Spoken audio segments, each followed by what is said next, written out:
કેટલા દી? 12 દી. કેટલા દી? 12 દી. એક અસ્તી એ રાખ હરિદ્વાર મોકલીએ, બીજી રાખ નર્મદાના નદીમાં પધરાવીએ, ત્રીજી અસ્તી માં તાપીના ચરણમાં પધરાવી.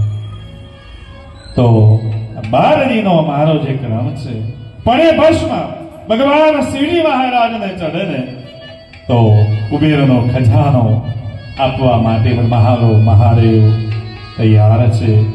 ચપટી બબૂત મેં દિયા કુબેર કા ખજાના. કેવી તાકાત કે જેની કોઈ વેલ્યુ નથી, કોઈ કિંમત નથી, પણ એના થકી પણ મહાદેવ આપણો પ્રસન્ન થાય છે. તો ચપટી ભગવતની તાકાત પણ આવી છે. તો ભગવાન મહાદેવને આપણે પ્રાર્થના કરી કે ભગવાન અમારા ચરણમાં જે આત્મા છે એ તમારા ચરણમાં રાખી એને સુખધામમાં પહોંચાડશો. કારણ કે તમે ને મેં કેટલા પાપ અને પુણ્ય કર્યા છે કાંઈ ખબર, બેંક બેલેન્સ ખબર પડે. 4 આંકડા દબાવીએ ને મોબાઈલમાં તો ખબર પડે. ગુજરાતમાં હોઈએ, ભારતમાં હોય તો રૂપિયામાં ખબર પડે કેટલા હજાર છે. કેનેડામાં ડોલભાઈ અમને ખબર નહીં, ડોલર કે પાઉન્ડમાં ખબર પડે. પણ આ મહાદેવ એવો છે. પાપ અને પુણ્યનો ભેદ શું છે? આ જન્મમાં માણસ જન્મે છે ને મૃત્યુ સુધીના અસંખ્ય પાપ કર્મો કરેલા છે. કોઈને ખબર નથી મેં તમે કેવા પાપ કર્મો કર્યા છે. પણ આજ આપણે સુખ ભોગવીએ છીએ ને એટલે માનવાનું કે આપણે આગળનો જે આત્મા જ્યાં હતો, જ્યાં આપણે હતા ત્યાં કોઈ પીપરે પાણી રેડતું હશે તો આજ અમને આ પાણીની બોટલ મળે છે, આજ અમને ભોજન મળે છે. તો માનવાનું કે આપણો જીવાત્મા જ્યાં હતો એના વંશજ એટલે કે એના દીકરા દીકરી ક્યાંક ગરીબોને ખવડાવતા હશે, ક્યાંક આપણને ઠંડી લાગે ને ધાબરો મરે તો સમજવાનું આ આપેલું એ છે. ક્યાંક આપણને જતા જતા ઠેસ વાગે, કાંટા વાગે તો સમજવાનું કે આ એ ચંપલ ક્યાંક આપ્યા હશે. તડકો લાગે ને છાયા મળે ને વૃક્ષની તો સમજવાનું કે આ મારા દીકરાઓએ છત્રીનું દાન દીધેલું છે.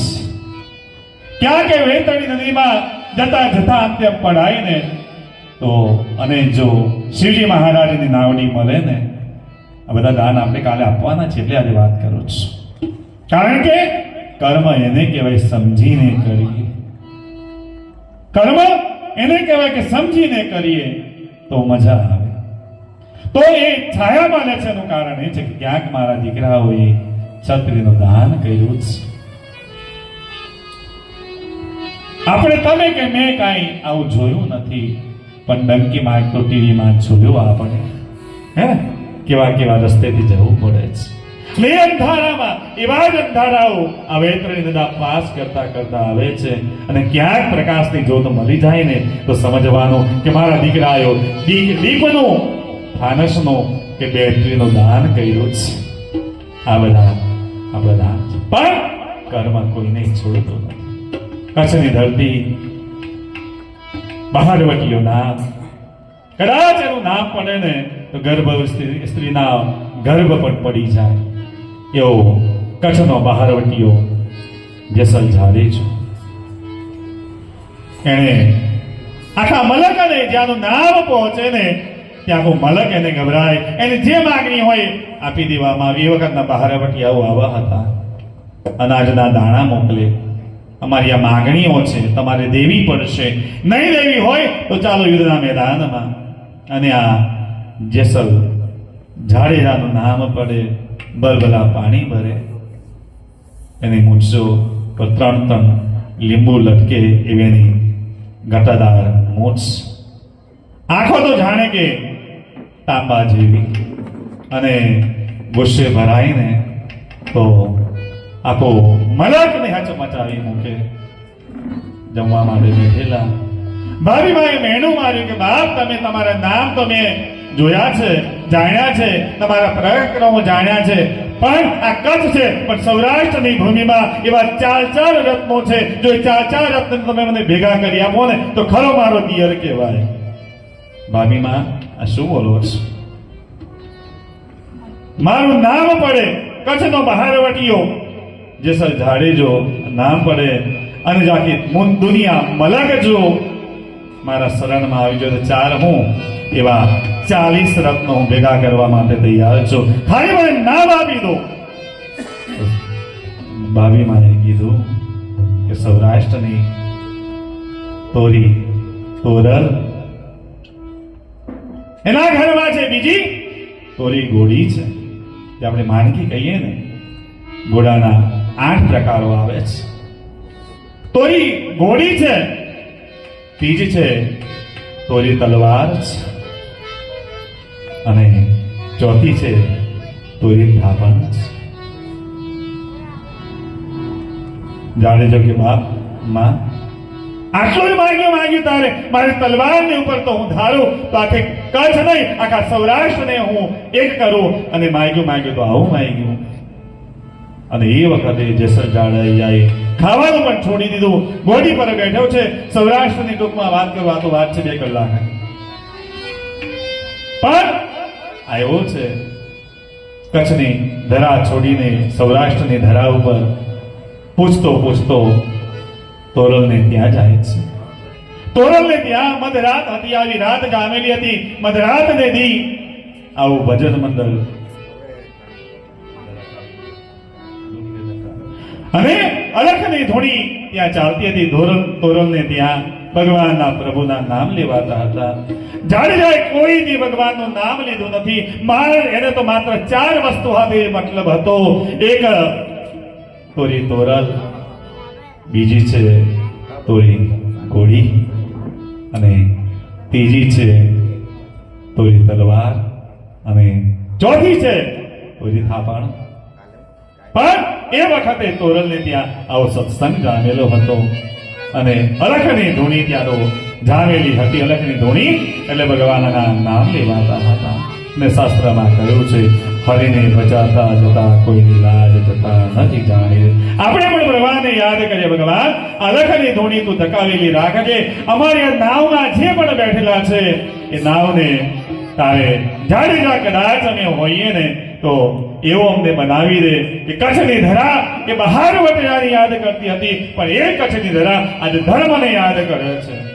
તો આજ અલખના દરબારને જગાડીએ. ધૂણી રે ધકાવી મેં તો ધકાવી દઈએ તો ધૂણી જાગે ને. આવી મહાકુંભમાં કેટલીય ધૂણીઓ ધકી ગઈ છે. કેટલાય ગૌરી બાવાઓ આવ્યા હતા. કેટલાય રાત્રે તંત્ર મંત્ર અને તંત્ર જાણી અને રવાના થશે. પણ આજ અમારે અહીંયા ધૂણી ધકાવી છે અલખના દરબારને. અમારા ધીરુ દાદાને પ્રાર્થના કરું કે કેવી મારી ધૂણી ધકતી રહે અને મારું નામ દેશ વિદેશોમાં ફરતું રહે. હા, સતીશ મહારાજ જ્યાં પ્રોગ્રામ હોય એમાં અમને યાદ કરે છે ને. આપણા જે કાંતિભાઈ છે ખરેખર એમને અહીંયા આવ્યા પછી હું ઓળખું છું એમને. કે માંડવા છાત્રાલયમાં હતા ને ત્યાં જે પ્રિન્સિપાલ હતા ને જે માળકન દેસાઈ, હું ત્યાં આગળ પ્રોગ્રામ કરી આવ્યો છે. 4-5 પ્રોગ્રામ કરી આવ્યો. એમાં પેલા વ્યાસ સાહેબ ને બધા હતા, પંડ્યા સાહેબ, જ્યોતિબેન પંડ્યા ને બધા હતા ત્યાં આગળ. એટલે અહીં આવ્યા પછી મને ખબર પડી કે ના બરાબર છે હતા ત્યાં આગળ સ્કૂલમાં. તો ખરેખર આપણે 2 કલાક ભગવાનનું નામ લેવાનું છે, એમના ગુણ ગાવાના છે આપણે. ને મોજ આવતા તાળી પાડી તો કંઈ વાંધો નહીં.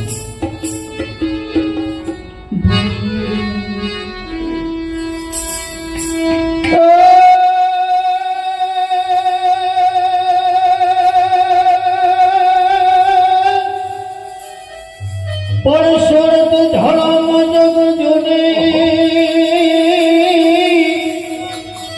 અરે ઉદય ગઢય ગરડા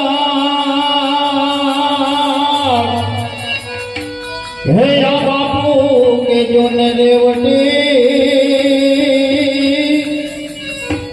હે યને હે નિયોતા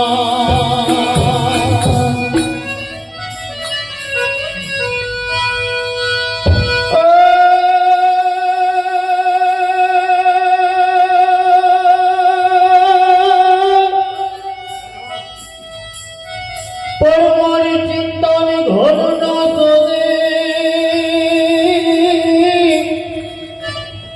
और कमला जोड़े सकी એ પણ હાગ હતી એવી શરણ માંગદે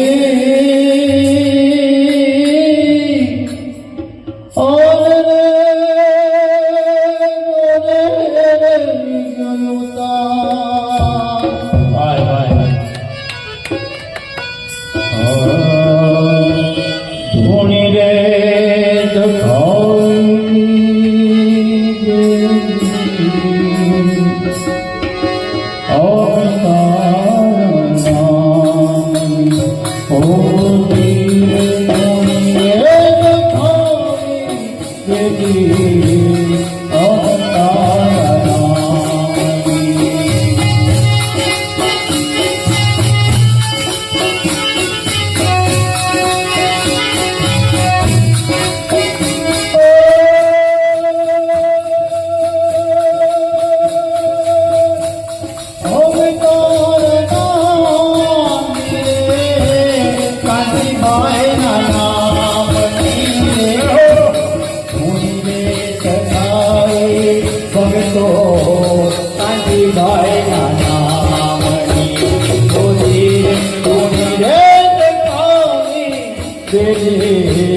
કાંતિભાઈ નાના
ભક્તિ